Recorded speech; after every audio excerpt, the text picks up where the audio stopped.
जो अमेरिका आज हम देखते हैं, जो कैपिटलिज्म का बादशाह है, वहाँ की असली ताकत सेना नहीं है, बल्कि एक समय बड़े बड़े उद्योगपति रहे, पूंजीपति रहे, कि पेप्सी चली आ रही है, मैकडी चला आ रहा है, अमेजोन है आज। तो समझ में आता है कि ये भी अमेरिकी ताकत का ही हिस्सा है। फिर भी जब इंडस्ट्री की शुरुआत होती है, हम ये देखते हैं कि नॉर्थ की तरफ का जो अमेरिका है, ये वहाँ तो हो रहा है, साउथ की तरफ वाले अमेरिका में क्या हो रहा है? क्योंकि दास प्रथा, जहाँ तक मेरा ख्याल है, वो वहाँ ज़्यादा थी, और उन लोगों को उन्होंने जो तर्क दिए ये भी थे कि खेतों में काम कौन करेगा। लेकिन नॉर्थ वाले इसे समझ नहीं पा रहे थे ज़्यादा, या वो समझना नहीं चाहते थे, क्योंकि उनके यहाँ इंडस्ट्रियलाइजेशन हो रहा था। देखिए, आपने मुझसे ऐसी जानकारी लेने की कोशिश की है जो कि मुझे लगभग, आप समझ लीजिए, 100 साल का इतिहास आपके सामने रखना पड़ेगा। इंटरेस्टिंग बात यह कि जब जॉर्ज वॉशिंगटन पहले 2 टर्म के लिए राष्ट्रपति बने, उसके बाद उन्हीं के पार्टी के, जो फेडरलिस्ट पार्टी थी, उन्हीं के, एक्चुअली पार्टी उसमें नहीं थी, विचारधारा थी, तो जॉन एडम्स बने। और जो तीसरे राष्ट्रपति थे, इन दोनों के विरोधी थे, थॉमस जेफरसन और जो 7वें राष्ट्रपति थे, एंड्रयू जैक्सन। इन दोनों के शासनकाल में जो सबसे महत्वपूर्ण बात हुई वो है अमेरिका का पश्चिमी विस्तार।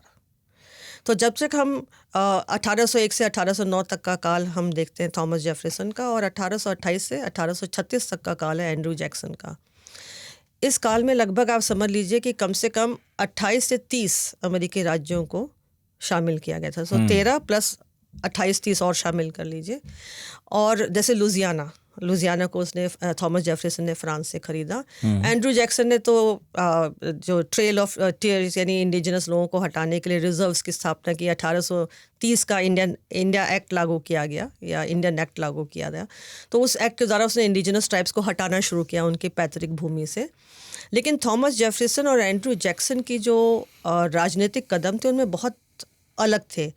थॉमस जेफरसन का प्रयास ये था कि अमेरिका जो है एक कृषि प्रधान देश बने। He wanted America to become empire of liberty dominated by the small farmers, क्योंकि उसका विचार था कि अगर हम जितना अधिक लैंड को अमेरिका के नियंत्रण में लाएंगे, इंडिजिनस ट्राइब्स को हटा के, तो उससे क्या होगा, दास व्यवस्था भी खत्म होगी, क्योंकि सबको लैंड मिल जाएगा तो किसी को दास रखने की जरूरत नहीं पड़ेगी, काम करेंगे। एंड्रयू जैक्सन जो है, उसकी कुछ और विचारधारा थी। वो भी छोटे किसानों को लाना चाहता था। अगेन इंटेंट ये था कि वह दास व्यवस्था खत्म करना चाहता था, लेकिन वो साथ में औद्योगिकरण को भी बढ़ावा देना चाहता था, दोनों को, क्योंकि उसे मालूम था कि राष्ट्र को मजबूत बनाना है तो कृषि और उद्योग दोनों को साथ लेके चलना होगा।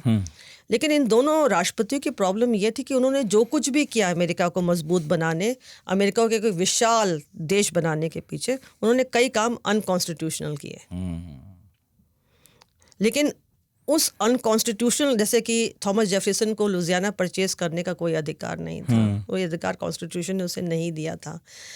एंड्रयू जैक्सन ने जो इंडियन एक्ट लागू किया इंडिजिनस ट्राइब को उनकी पैतृक भूमि से हटाने का, वो भी कॉन्स्टिट्यूशन ने उसको अधिकार नहीं दिया था। कांग्रेस में विरोध भी हुआ, लेकिन ये दो इतने बड़े और शक्तिशाली राष्ट्रपति थे, और जिन लोगों को इससे फ़ायदा हो रहा था, जिसमें राजनीतिज्ञ भी शामिल थे और लोग भी अमेरिकी शामिल थे, उन्होंने नेक्स्ट चुनावों में इनको इतना अधिक वोट दिया कि जो विरोधी थे वो अपने आप ही शांत हो गए, क्योंकि देश तो बड़ा होता जा रहा था, देश शक्तिशाली होता जा रहा था, एक के बाद एक प्रांत जुड़ते जा रहे हैं, अमेरिका बनता जा रहा है, अब शेप ले रहा है। अब एक शेप ले रहा है, अमेरिका एक स्वतंत्र राष्ट्र के रूप में शेप ले रहा है, जो कहीं ना कहीं यूरोप का प्रतिद्वंदी भी बन रहा था।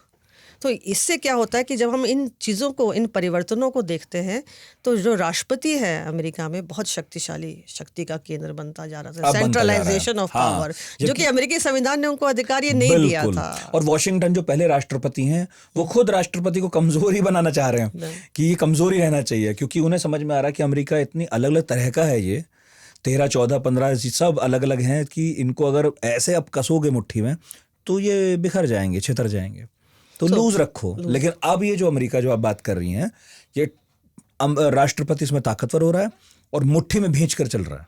और एक और इंटरेस्टिंग बात हो रही है इन दोनों राष्ट्रपतियों की, क्योंकि बाद में आने वाले जो राष्ट्रपति तो इन्हीं को फॉलो कर रहे हैं, थॉमस जेफरसन को, आगे चल के एंड्रयू जैक्सन को।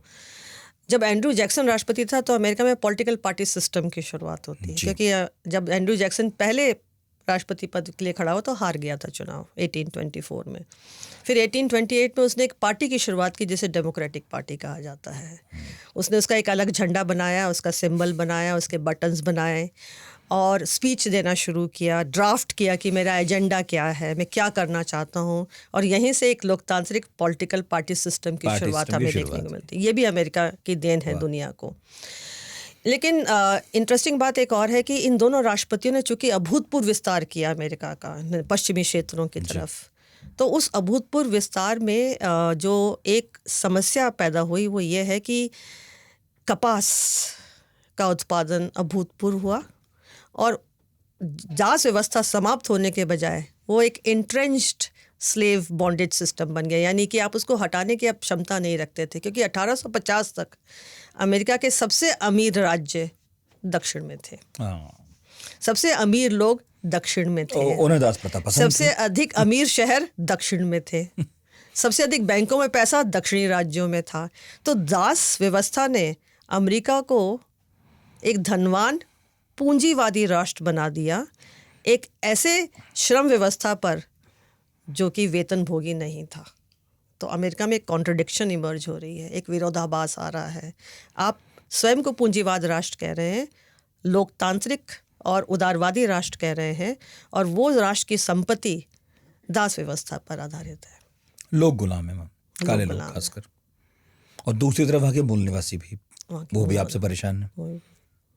सो ऐसे देश को अगर आप अपने संविधान को सही में मान्यता देते, तो प्रॉब्लम क्या थी इन सब राष्ट्रपतियों की कि इन्होंने कई बार इनके सामने ये समस्या आई कि दास व्यवस्था का क्या किया जाए, मूलभूत निवासियों के साथ क्या किया जाए। तो एक सही और उचित और मानवीय नीति को लागू करने के बजाय जो नीतियाँ लागू हुई वो नस्लवाद पर आधारित थी। और जब भी ये लगा कि अब ये दोनों क्षेत्र यानी उत्तरी राज्य और दक्षिण राज्य भिड़ेंगे और शायद गृह युद्ध हो जाए, जो कि एंड्रू जैक्सन के समय में हुआ था, जिसे नलिफिकेशन क्राइसिस कहते हैं, नहीं बाद में हुआ था वो, नलिफिकेशन क्राइसिस इसको बोलते हैं। उसमें क्या हुआ था कि दक्षिण कैरोलिना ने एंड्रू जैक्सन को ये कहा, समस्या ये थी कि एंड्रू जैक्सन ने टैरिफ रेट को बढ़ा दिया। जब टैरिफ रेट्स बढ़ते हैं तो अगर आप अमेरिका से कोई सामान यूरोप बेचना चाहते हैं तो उसका मूल्य बढ़ जाता है अमेरिका में, फिर यूरोप में क्यों उसे लोग खरीदेंगे। यानी अगर आप सपोज कर ले कपास यहाँ से ले जाके ब्रिटेन में बेच रहे हैं और उस पर टैरिफ रेट लगा दिया केंद्र सरकार ने, तो वो जो कपास है यूरोपियन बाजार में भारतीय कपास के मुकाबले ज़्यादा महंगा हो जाएगा। तो कोई इंडियन कपास खरीदेगा। तो दक्षिण राज्य इसका विरोध करते थे और उन्होंने एक लेटर लिखा। जॉन सी कैल्हन थे वहाँ के बहुत बड़े दक्षिणी कैरोलिना के। उन्होंने ये बोला कि अमेरिका जो है वो संयुक्त राज्य अमेरिका है, 13 उपनिवेश मिलकर यहाँ इन्होंने राष्ट्र बनाया और अमेरिकी संविधान में राज्यों को अधिक अधिकार दिया गया है। और वो ये मानते थे कि अगर केंद्र सरकार का कोई भी नियम किसी राज्य के हित के विरुद्ध होगा और फिर भी उसको लागू करने की कोशिश की जाएगी तो उस राज्य के पास ये अधिकार है कि वो केंद्र से अलग हो जाए। सो ये जो लेटर लिखा गया, जिसको कि एक बहुत बहुत प्रभावशाली लेटर माना जाता है, उसको जब जैक्सन ने पढ़ा, एंड्रू जैक्सन ने, जो उसमें राष्ट्रपति था, तो उसने ये बोला था कि अगर कोई ऐसा कदम उठाएगा तो मुझे जो पहला विद्रोही मिलेगा मैं उसको पहले पेड़ से लटका दूंगा। और उसने एक बिल पारित करवाए जिसे फोर्स बिल कहा जाता है कि राष्ट्रपति को यह अधिकार दिया जाए कि वह किसी भी राज्य के खिलाफ सेना का प्रयोग कर सकता है। और उसके बाद साउथ कैरोलिना चुपचाप बैठ गया। लेकिन ये कॉम्प्रोमाइज़ था, इसमें राष्ट्रपति ने अपनी शक्ति दिखाई, साउथ कैरोलिना चुपचाप बैठ गया। लेकिन रास्ता खुल गया था क्योंकि कहीं ना कहीं दक्षिण राज्यों को ये लग रहा था कि अगर पश्चिमी विस्तार होता रहा और ये समस्या उठी कि नए राज्य जो अमेरिका में शामिल होंगे वो स्वतंत्र राज्य होंगे कि दास राज्य होंगे, अगर हमने उनको दास राज्य नहीं बनाया तो संसद यानी कांग्रेस में हमारी जो प्रतिनिधित्व है वो खत्म हो जाएगा। फिर जो कार्यपालिका यानी जो एग्जीक्यूटिव पावर है उस पर उत्तरी राज्यों का प्रभाव हो जाएगा और वो दास व्यवस्था को खत्म कर देंगे। आप ये कह रही हैं बेसिकली कि जो उत्तरी राज्य थे अमेरिका के वो दास प्रथा मान नहीं रहे थे, दक्षिणी राज्य जो थे वो दास प्रथा मान रहे थे। अब जो नए राज्य अमेरिका में शामिल होते जा रहे हैं तो दक्षिण वालों को यह खतरा था कि अगर ये भी उत्तर वालों की तरह दास प्रथा नहीं मानेंगे तो एक दिन तो संसद में पारित करा ही लेंगे प्रस्ताव, तो ये कम से कम ऐसे हों जो भाई दास प्रथा को माने, सो दैट हम अपने खेतों में खलिहानों में दासों को रख सकें और उनके बूते जो हम अमीर होते चले जा रहे हैं वो हम अमीर होते भी रहें। उसके पीछे भी एक कारण था। इंटरेस्टिंग हम इसको क्या बोलते हैं कि एक फ्यूडल कैपिटलिज्म चल रहा था दक्षिणी राज्यों में कि आधुनिक भी था लेकिन पुराणपंथी भी था। और अमेरिका में जब नए राज्य आ गए जो पश्चिम में उभर रहे थे, वो भी दासता का विरोध करते थे। तो दो क्षेत्र हैं विरोध कर रहे हैं, दक्षिणी राज्य और पश्चिमी राज्य। समर्थन केवल दक्षिण कर रहा है। तो नेचुरली कांग्रेस में किसकी बहुतायत हो जाएगी? बाकी दो की। अब क्वेश्चन ये होता है कि जब इतना विरोध हो रहा था तो दक्षिणी और पश्चिम में ऐसा क्या हो रहा था कि वो दासता का विरोध कर रहे थे? There has to be a reason. दक्षिण में जो पश्चिमी राज्य हैं वहाँ पे नेचुरल रिसोर्सेज पाए जा रहे थे।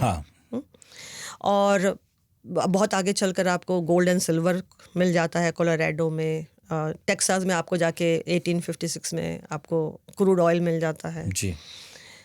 और जो उत्तरी राज्य है वहाँ पे इंडस्ट्रीज़ का विकास होता है फ्री वेज लेबर सिस्टम पे। और अगर आप फ्री वेज लेबर सिस्टम नहीं विकसित करते तो आपकी जो कैपिटल है वो मूव नहीं करता, because every labourer has to be a consumer. Yes, वो उसे ग्राहक भी होना चाहिए। तो वहाँ पे एक आधुनिक पूंजीवाद का जन्म हो रहा था जो पश्चिम में भी गया। और दक्षिण में वो पूंजीवाद आधुनिक नहीं था क्योंकि आपने एक बॉन्डेड लेबर सिस्टम पे इसको कर रखा था। और अगर वो लेबर सिस्टम बना रहेगा तो उत्तरी और पश्चिमी राज्य दक्षिण में पेनिट्रेट नहीं कर पाएंगे और उसकी जो कॉटन ट्रेड है उसको वो कंट्रोल नहीं कर पाएंगे। So basically if you look at it from this perspective, एक इकोनॉमिक इंटरेस्ट था दक्षिण का और पश्चिम का। बिल्कुल बिल्कुल, जो गृह युद्ध की तरफ अमेरिका को पुश कर रहा है। बिल्कुल। फिर फाइनली सिविल वॉर इसी मुद्दे पर हुआ। इसी मुद्दे पे हुए। दो क्षेत्र बन गए, एक उत्तरी राज्य और एक दक्षिणी राज्य, जिसको हम सेक्शनलिज्म या क्षेत्रीयवाद कहते हैं। कारण दास व्यवस्था थी, एक विरोधी था एक समर्थक था। दक्षिण के राज्यों ने अपने आप को अलग कर लिया अमेरिका से। उन्होंने 1860 इसी बीच गणतांत्रिक पार्टी की शुरुआत होती है जो अब्राहम लिंकन करते हैं 1858 में। और चूंकि उन्हें लोकतांत्रिक पार्टी के शक्ति को तोड़ना था तो उनके इलेक्शन का मुख्य मुद्दा था कि अगर मुझे इलेक्ट करोगे तो दास व्यवस्था को मैं समाप्त कर दूंगा। और दक्षिण ने पहले ही उद्घोषणा कर दी थी कि अगर अब्राहम लिंकन चुनाव जीतता है तो वो संघ से अलग हो जाएंगे। 1859 में वो राष्ट्रपति चुनाव जीतता है, 1860 में शपथ ग्रहण होती है और दक्षिण राज्य जो हैं कॉन्फेडरेट स्टेट्स ऑफ अमेरिका का अलग कर देते हैं। और 18 स्टेट्स ऑफ अमेरिका ये अपना नाम रखते हैं। और वो यूनाइटेड स्टेट्स ऑफ अमेरिका वो यूएसए था। और यहीं से 1860 से 1865 तक ये गृह युद्ध चलता है जिसमें लगभग 50 लाख अमेरिकियों की जान गई थी। अमेरिका के दो राष्ट्रपति, दो सेनाएं, और ये आपस में लड़े, जो बहुत कम लोगों को पता है। सिविल वॉर का नाम ही सुनते हैं सिविल वॉर। और सबसे इंटरेस्टिंग बात है सबसे अधिक जर्नल्स बेटर किस्म के दक्षिण के पास थे। हथियार अच्छे दक्षिण के पास थे, पैसा दक्षिण के पास था, उत्तर के पास कुछ खास नहीं था।